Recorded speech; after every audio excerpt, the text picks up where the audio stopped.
Assalamualaikum. I welcome you all for class 6 subject science. So today we are going to continue with our topic, that is measurement and motion. So we learned there are different type of motion. Now the next we are learning is in the same different type of motions. We will learn now periodic motion. What is the meaning of periodic motion?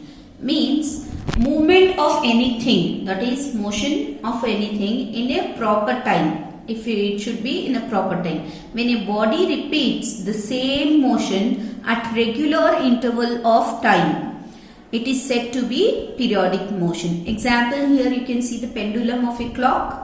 Yes or no? It goes from here and again it comes back. Again this side, this side. But you should notice that the time when it goes and comes here and here, it is same. Each and every time the motion, that is the movement of the pendulum from right side to left side or from left to right, it is the same. If the time is same, interval of time, then it is known as periodic motion. Not only here, even the rotation of the earth on its axis are examples of periodic motion. The seconds hand of clock, this second hands, you know, as it moves it is 1 second, as it moves it is second, right? That is each time it is calculated. It will not go fast, it will not go slow, and a proper interval of time. So when the movement moves in a regular interval of time, then it is known as periodic motion. Then what is the non-periodic motion?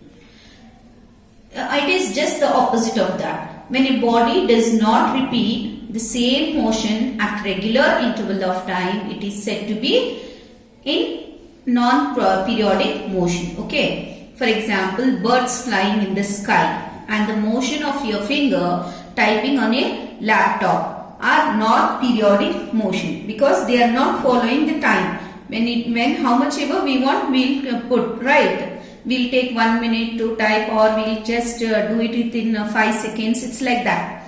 So it is not following any regular interval of time, that is known as non-periodic motion.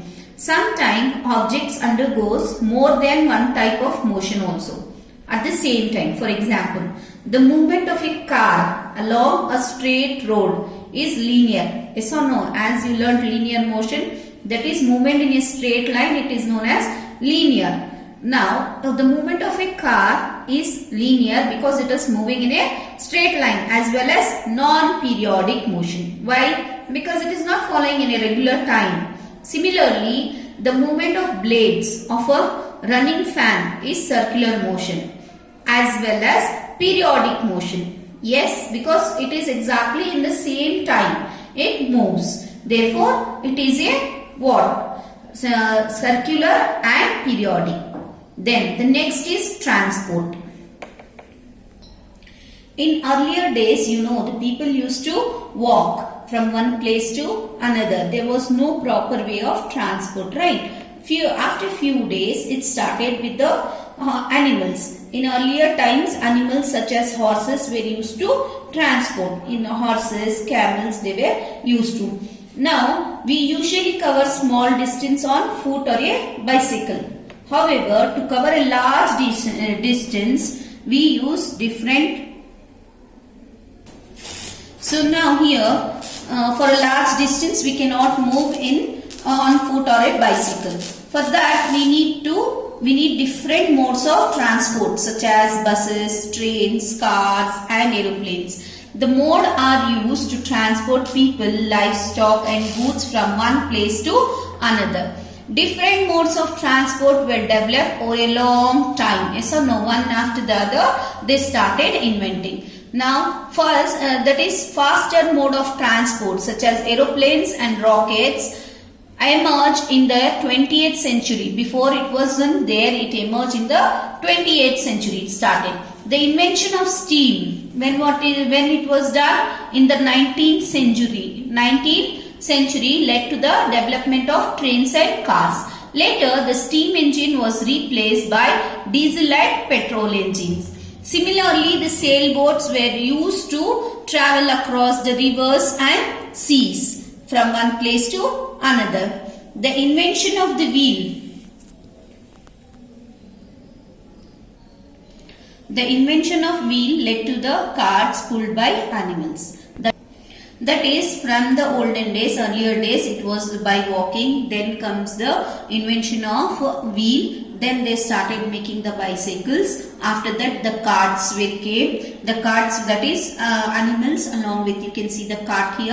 After that, what happened? Slowly with the wheels, they started making the vehicles. Then in 19th century, it was the steam engine which was made. Afterwards, in 20th century, they made the aeroplanes and rockets. What was made? The rockets also were invented. Now it is very easy that the people move from one place to another with the help of air transport. Very fast and very easily they can travel.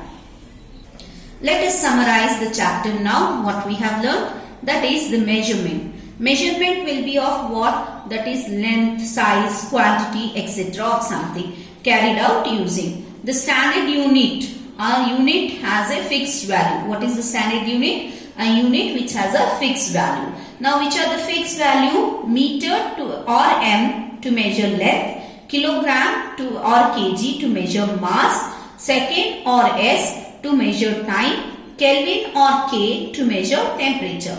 Then comes the motion. An object is said to be in motion if it changes its position with respect to time and the observer. Now there are different types of motions we learned. That is linear or translation motion, which moves in a straight line. For example, bus moving on a straight road. In linear, there are two types, that is rectilinear and curvilinear. When it is go in a straight line, it is rectilinear. When it has a curve, then it is known as curvilinear. Then the second main type is circular or rotational motions. Example, giant wheel, blades of a running fan. Then comes the third, that is periodic. Example, pendulum of a clock. And then non-periodic motion. Example, birds flying in the sky. The last point what we learnt was transport. There are buses, trains, cars, ships and aeroplanes are modes of transport used for carrying people, livestock and goods from one place to another. This completes the chapter. You have to write all the exercise in the textbook. The question answers you have to write in the classwork. Thank you.